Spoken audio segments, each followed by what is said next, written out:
Halo teman-teman semua, perkenalkan kami dari kelompok 8, mata kuliah pendidikan kewarganegaraan. Pada kesempatan kali ini, kami akan menyajikan sebuah video yang berjudul Wawasan Nusantara dalam Memperkuat Persatuan dan Keberagaman di Indonesia. Simak sampai akhir ya, so let's go! Wawasan Nusantara merupakan cara pandang bangsa terhadap diri dan lingkungan tempat hidup bangsa yang bersangkutan. Cara bangsa memandang diri dan lingkungannya tersebut sangat mempengaruhi keberlangsungan dan keberhasilan bangsa itu menuju tujuannya. Bagi bangsa Indonesia, wawasan Nusantara telah menjadi cara pandang sekaligus konsepsi berbangsa dan bernegara. Wawasan Nusantara menjadi landasan visional bagi bangsa Indonesia. Konsepsi wawasan Nusantara ini sudah dicetuskan melalui Deklarasi Juanda tahun 1957 sampai dengan sekarang, dan mengalami dinamika yang terus tumbuh dalam praktek kehidupan bernegara. Wawasan Nusantara dapat disimpulkan sebagai cara pandang dan sikap bangsa Indonesia mengenai diri dan lingkungannya, dengan mengutamakan persatuan dan kesatuan bangsa serta kesatuan wilayah dalam penyelenggaraan kehidupan bermasyarakat, berbangsa, dan bernegara. Wawasan Nusantara sangat penting bagi masyarakat Indonesia dalam menjaga persatuan dan keberagaman di tengah tantangan global. Konsep ini mengajarkan bahwa keberagaman bukanlah pemecah belah, melainkan kekuatan yang harus dijaga untuk memperkuat kesatuan bangsa. Dengan wawasan Nusantara, masyarakat lebih menghargai perbedaan dan mencegah konflik sosial, sehingga keutuhan bangsa tetap terjaga. Selain itu, wawasan ini menumbuhkan rasa cinta tanah air dan kesadaran akan pentingnya kedaulatan wilayah yang mencakup perlindungan sumber daya alam dan hubungan antara wilayah pusat dan daerah terpencil. Wawasan Nusantara juga mendukung pembangunan yang berkeadilan, memastikan setiap wilayah memiliki kesempatan untuk berkembang. Di era globalisasi, wawasan ini berfungsi sebagai benteng terhadap ancaman ideologi, sosial, dan budaya dari luar, menjaga agar nilai-nilai nasional tetap terlindungi.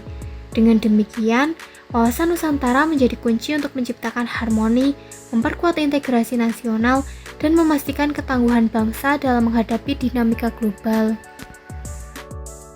Sejarah dibentuknya wawasan Nusantara dimulai dari Deklarasi Juanda yang dikeluarkan Perdana Menteri Insinyur Juanda pada 13 Desember 1957.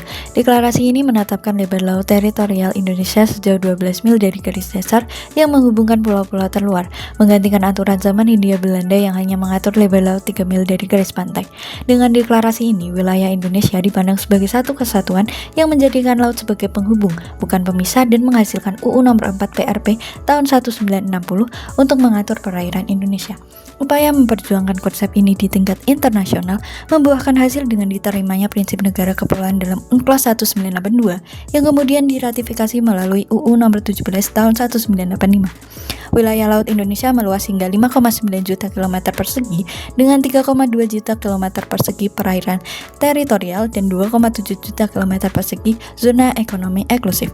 Konsep ini dipertegas dalam pasal 25A UUD NRI 1945 yang menetapkan Indonesia sebagai negara kepulauan bersih Nusantara dan diperkuat melalui berbagai peraturan nasional lainnya untuk menjaga kesatuan wilayah secara nasional maupun internasional. Peran wawasan Nusantara di kehidupan sehari-hari.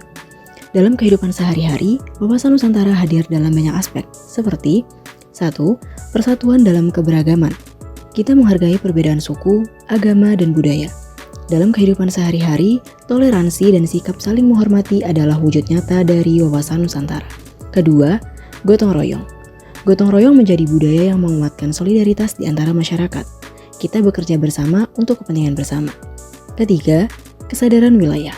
Dengan wawasan Nusantara, kita sadar pentingnya menjaga wilayah negara, baik darat, laut, maupun udara. Setiap warga negara memiliki tanggung jawab untuk menjaga kedaulatan bangsa. Keempat, pengelolaan sumber daya secara bijak. Sumber daya alam adalah kekayaan bangsa. Dalam kehidupan sehari-hari, kita harus mengelolanya dengan bijak agar bermanfaat untuk generasi mendatang. Kelima, mendorong partisipasi aktif dalam pembangunan. Membantu masyarakat memahami peran mereka dalam pembangunan nasional serta menginspirasi partisipasi aktif dalam kegiatan sosial maupun ekonomi. Untuk selanjutnya yaitu tantangan dan solusi terkait wawasan Nusantara. Yang pertama yaitu tantangan adanya perkembangan teknologi yang cepat dapat mengubah pola pikir, sikap, dan tindakan masyarakat yang bisa berdampak negatif pada nilai-nilai budaya lokal. Kesadaran masyarakat juga seringkali kurang sadar akan pentingnya menjaga nilai-nilai budaya dan keberagaman yang dimiliki. Perubahan iklim dan dampaknya seperti naiknya permukaan laut dan bencana alam dapat mengancam stabilitas wilayah dan kehidupan masyarakat. Dan yang terakhir, korupsi dan tata kelola yang buruk dapat menghambat implementasi efektif dari wawasan Nusantara. Dan untuk solusinya yaitu yang pertama, penguatan pendidikan. Meningkatkan pendidikan yang mencerminkan nilai-nilai budaya lokal dan karakter bangsa.